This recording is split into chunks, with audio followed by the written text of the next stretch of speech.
Welcome back, everybody. Another episode of Scorched. Today, what's in the bag? This seems to be a question that I get asked on a regular basis, especially by newer photographers.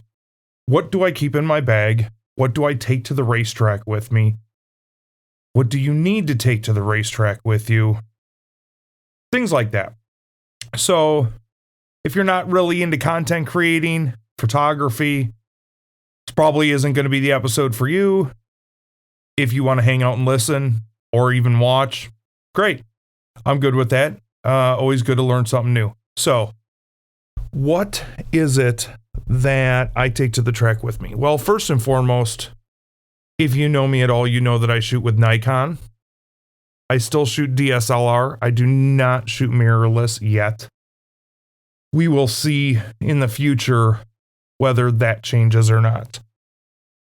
This episode is being recorded actually with one of my primary cameras, which is a Nikon D850. Using that to handle the video side of the podcasts, at least for the time being.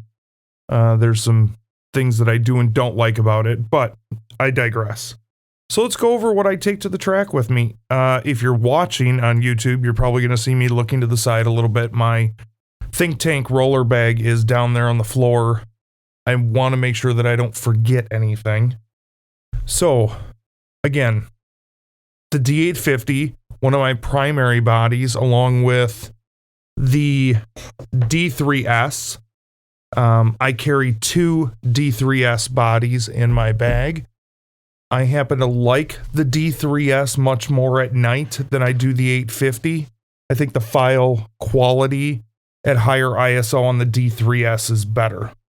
So yes, I do have three camera bodies in my bag, along with 1, 2, 3, 4. I think I keep 4 lenses that I take with me all the time.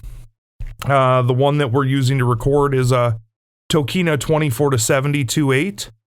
Another one on the table over there that I did the last episode with is a Nikon 50mm 1.8, which I recommend every single photographer. I don't care what you shoot, you should own a 50mm lens. It should be really one of the first lenses that you buy. It teaches you how to get shots by moving your feet and not relying on zooming, things like that. I've had my 50mm 1.8 for 11 or 12 years. It is always in the bag.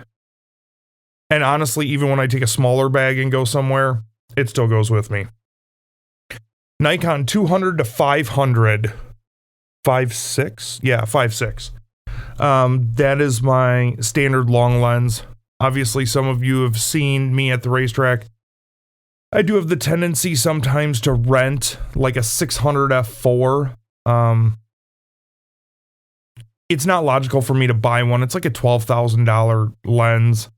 I'm not going to use it enough to justify buying it because I probably wouldn't use it every weekend. The lens that I would like is a 400 2.8 from Nikon. But again, I mean, even used, you're talking used in good shape, $6,000 or $7,000. So, yeah, I don't own one of those yet. Hopefully this year that changes. And then I will have to get another Think Tank bag because it won't fit with everything that I already have in the existing bag. That's a mighty big lens. My other lens, Nikon 70 to 200 2.8. If you are a photographer and you do not have a 70 to 200 2.8, I'm not sure what you're doing. It is probably that, and the 24 to 70 are probably the most versatile lenses that you can have as a photographer. I use the 70 to 200 probably 80% of every weekend that I'm at the racetrack. It's a great lens. I've had it forever. And I hope that Nikon keeps making DSLR lenses. If they don't, I'm just going to have to keep buying used ones. So those are the primary lenses that I take to the track with me. Again, sometimes I'll contact lens rentals and have them ship me a lens. The two lenses that I'm really looking to get into, hopefully in 2022, are going to be the 14 to 24 2.8 because I love wide angle stuff, and a 400 2.8. Now, I know some of you will ask me why I'm spending money like that on DSLR stuff when mirrorless seems to be the wave of the future. Well, mirrorless is the wave of the future. At least that's what it seems like. But I'm not going to switch over everything right now. And honestly, I'm going to wait and see. One of my best friends, David Hillner, has got a Z9 on order actually, he's got a few of them on order, just depends on who shows up first. He's got one on pre-order right now. And once he gets his, I will play around with that and see if I like it enough to justify moving over to Z9 setup versus my D3S. A lot of that will come down to the way it feels, the way it shoots, the way it handles low light situations, because obviously at the drag strip, when you're there at night, a lot of it is low light situations. You would be shocked on how much the wall empties out after dark because most photographers don't know how to create content in low light situations. They just pack up their shit and leave. So, which is really frustrating for a lot of people. What else is in my bag? Some flashes, hot shoe flashes. I use the Nikon SB700s. If you are a Nikon shooter, don't waste your money on SB700s. Go up to like the SB5000 or the SB910, things like that have a lot more options. Even the SB800, honestly, is a better hot shoe flash than the 700 was. The 700, there's no power outlet on it to hook up anything. It does what I need it to do, but it's very basic, and I don't use it a whole hell of a lot. But I've used it enough over the last decade that I can get what I want out of it. So I keep two of those in the bag along with chargers for both cameras. And that rounds out about what's in that bag. The other bag that I take with me is a messenger style bag, a sling over the shoulder type of bag that is carries MacBook Pro, usually an iPad, charging cables, anything that I take with me to the track to do podcasts with, external hard drives. That bag is made by Tenba, Tenba. I got, I don't know, like 75 or 80% off of it. I found it on clearance at like Adorama or something and got it for a steal and could not pass it up. It is a great messenger bag. I really recommend a messenger bag just to throw your laptop and stuff in. It's easier to transport when you're at the hotel or whatever it may be. It's just a good overall style bag to have. So definitely, I would always recommend picking up a messenger bag. And like I said, I got mine on clearance like 2 years ago, super cheap. So, they can be really expensive. I think the list on this bag was 300 and some bucks, and I think I got it for, I want to say less than $100. So I couldn't go wrong with that. I couldn't pass it up. I use it when I travel, if I fly and I'm not going somewhere where I'm taking my camera gear and I just want to take my laptop and stuff. I just take that bag. I can take like the D850 in a small lens if I want to do that. Other than that, I take my Think Tank roller bag. And if you're looking for backpack bags, roller bags, anything like that, I really recommend Think Tank. They do make great bags. Again, none of these companies pay me to say any of this. I am not endorsed. I am not a product ambassador or anything like that, unfortunately. Whatever, they apparently don't. Well, that's a story for another day. Speaking of other gear, before I move on to some of the electronics, here is the strobe that I purchased last year. It is a Westcott FJ400, along with their radio controller, the FJ-X2M. Both great products. I've had really good luck. It uses a Bowens S-mount, so any of the diffusers, light boxes, soft boxes, umbrellas, anything like that that require a Bowens mount will work on that strobe. So I do take that to the track along with a janky-ass light stand because I haven't spent the money on a really good light stand, unfortunately. But again, that's a conversation for another day because you can start spending a lot of money on light stands and tripods and monopods and all that stuff too. So the FJ400, great strobe, does high-speed sync in manual. I've used it on my D850. I've used it on my D3S and had no issues with it.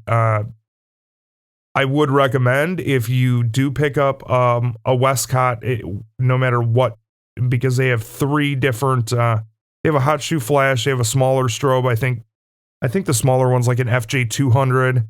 Then they have their larger one, the FJ400. The 400 obviously is what I have.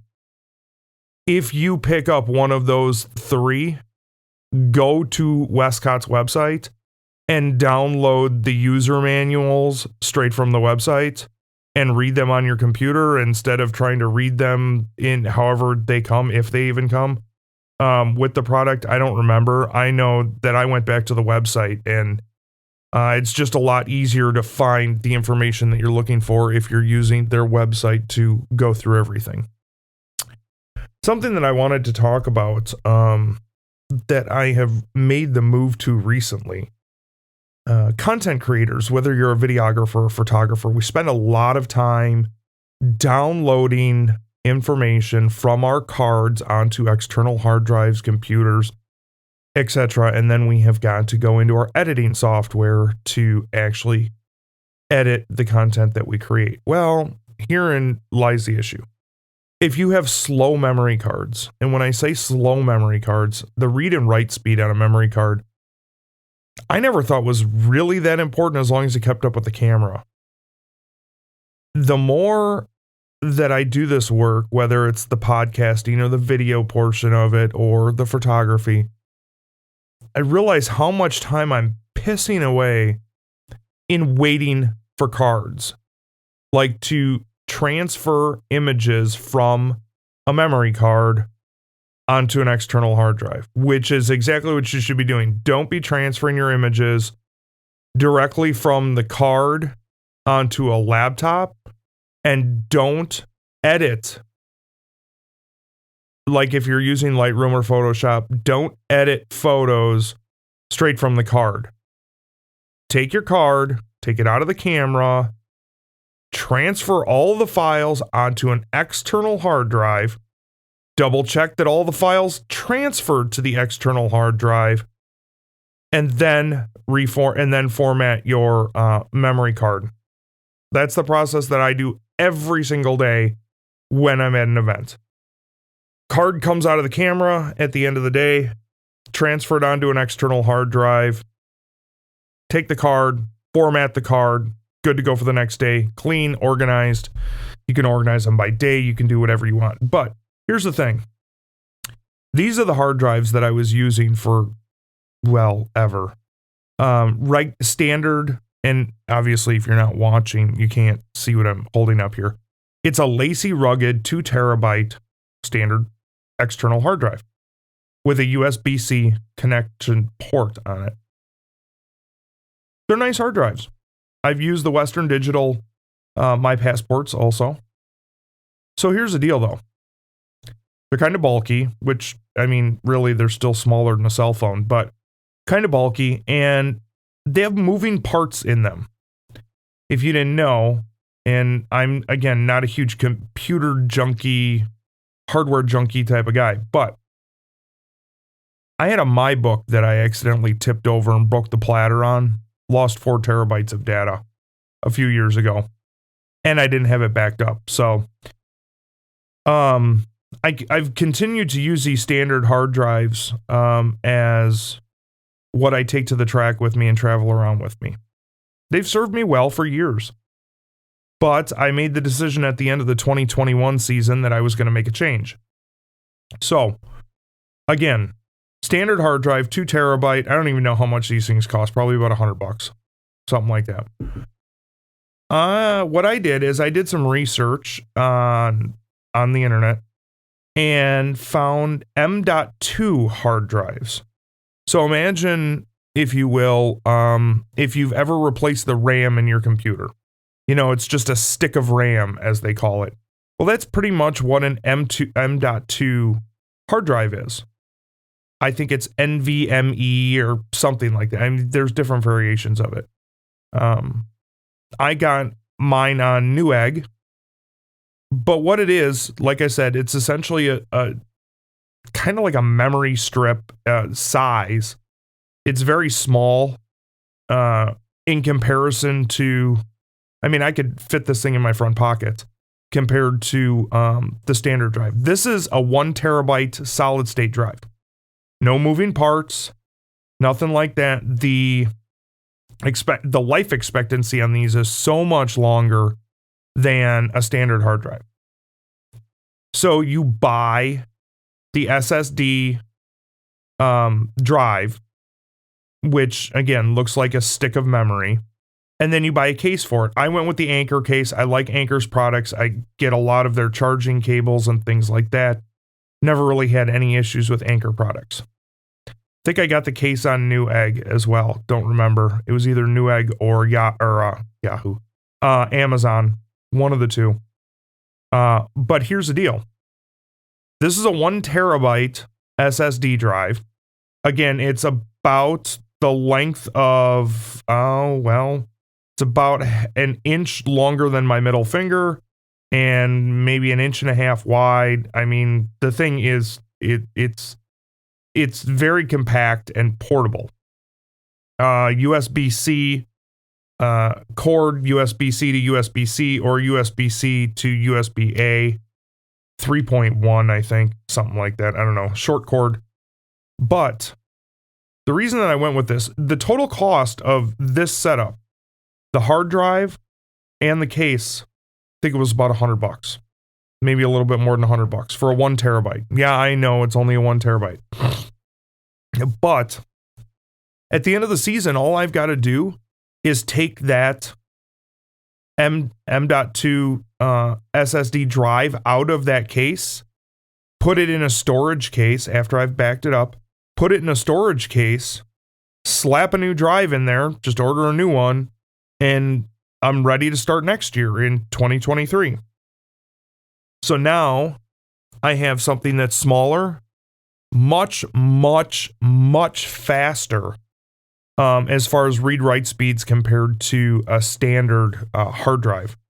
Again, the less time that I have to spend transferring files and the more speed the drive has.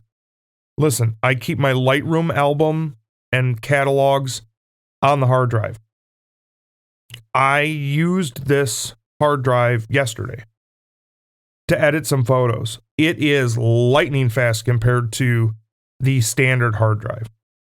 Highly, highly recommend making a move over to SSD, especially something like that that's small, compact, very, very fast, and the life expectancy on it is more years than I will be alive, that's for sure. And so the reliability of an SSD versus something that's got moving parts in it, especially for the environments that we're in, I just think the SSD was a much better choice in regards to that. And to give you comparison, so this is my 1 terabyte SSD. That's my photo one. And then I've got this SanDisk. This is also a solid state drive. This is a 500 gig. It's about the size of a business card, a little bit thicker than that, but the physical size of a business card. Again, USB-C output, so that it will work with all the new MacBooks as well. I don't remember what I paid for this. I think it was less than $100. I keep all of the podcast stuff on this one. Again, the size of a credit card or business card, and I could throw that in my back pocket, no problem. What else do I keep? And yes, if you see me looking, it's just because I'm timing this out to keep it under half an hour for our viewers. Card readers. Obviously, having fast cards is important, having good card readers as well. This is a Lexar for the new CF Express cards that you can use in like the Nikon D850 and I think the Nikon D500 and in the D5. The cards are much faster than the old XQD cards, or definitely much faster than compact flash or standard memory cards. So make sure that you've always got good memory card readers with you. It's very important. Don't forget your memory card readers, because otherwise you're going to be over at Walmart buying something just to be able to keep working every weekend. Make a checklist too. I don't do this often enough, and I probably should, but make a checklist that you can keep in your bag or something like that, and just go over it. You know, do I have this? Do I have this? Do I have this? Did I forget this? Things like that you can remember to take along with you. Something else that's important, especially when you're at the racetrack, is hearing protection. Now, I know most people use like foam earplugs and things like that. I don't. I like listening to music while I'm there. So I have my AirPod Pros or whatever these are. Yeah, AirPod Pros. Apple AirPod Pros. I listen to music all the time when I'm at the racetrack. So if you ever see me and I walk by you randomly and you think that I'm ignoring you, I'm not ignoring you. I'm just listening to music and can't hear a damn thing you're saying, because they're also noise canceling. So I don't hear pretty much anything. I mean, I can still hear the cars going down the track and everything like that, but it's nice because I can listen to podcasts, I can listen to music, I can listen to sports, especially during the summer. Sometimes I'll be listening to baseball games while I'm at the racetrack, whatever it may be. Just my thing, just what I like to do. I've seen more people start to move towards that type of accessory. It's easy to carry. It's way better than, in my mind, it's way better than those orange foam plugs. If I forget my earbuds, I will sometimes put in those orange foam plugs, but I usually have a really good set of over the ear earmuffs as well that I bought when I was in NHRA race when I did forget my earbuds one time. Something else that I think is really important, again, it's another Anker product. It's Anker for those that are wondering. Another thing that is really important is when you're at the drag strip or racetrack, whatever it may be, or even just outdoors doing landscape photography or outdoor nature or wildlife photography, depending on how cold or whatever it may be, battery power on your phone tends to drain quickly sometimes. Well, get external batteries. This is, I can't even tell you, I think this is 10,000 milliamps, and I'm going to turn on my flashlight here. Yep, this one is from Anker, and it's called the I can't even read it. It's the Slim 10,000. So 10,000 milliamps. You can usually charge like an iPhone 2 or 3 times with these things each.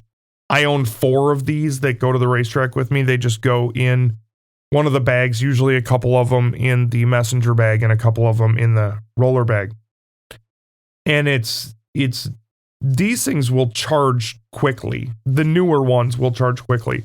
I highly recommend taking battery packs for your phone, because the last thing you want to do is have to either be without your phone or sit in your car to charge your phone with your car on, because a lot of newer cars don't allow you to charge it unless the key is on, and you don't want to walk away from your car, obviously. So external battery packs for your phone, and honestly, you can use this to charge a lot of other things, iPads, and I think even some computers you can charge it with now.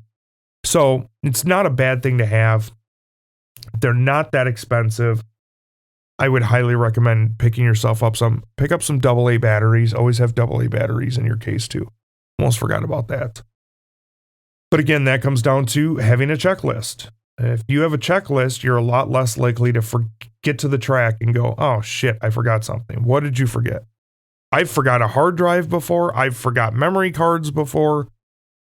I've had memory card readers break, or I've lost them, whatever they may be. Let's face it, we've all forgot shit at a hotel before. And chances are you're not going to have the hotel ship you some $20 gadget because it's really not worth the money. You'll just end up buying a new one. I also carry a remote trigger.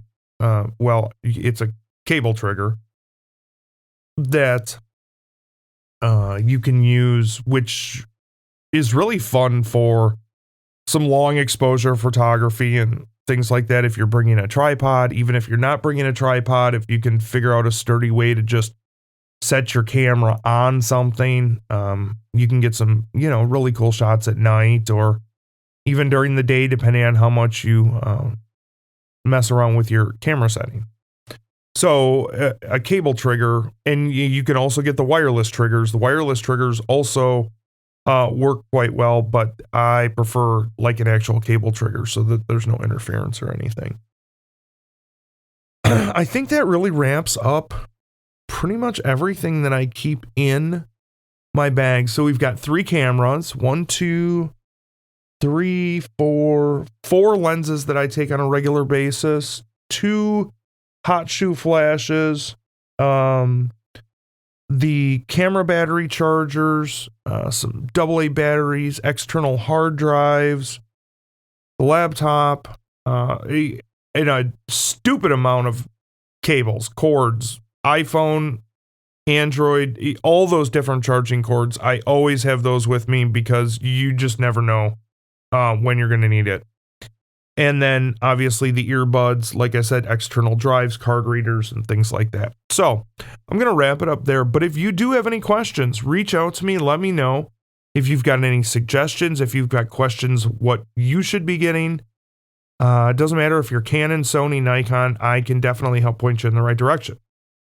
I hope you enjoyed this. Stay tuned next time. I will be doing a bunch of stuff next weekend at U.S. Street Nationals that will be part of the podcast family. I look forward to seeing you guys again. Hit the subscribe button if you're on YouTube. Get those notifications if you like the content. I appreciate it. If not, I get it. It's not for everybody. Take care, and until next time.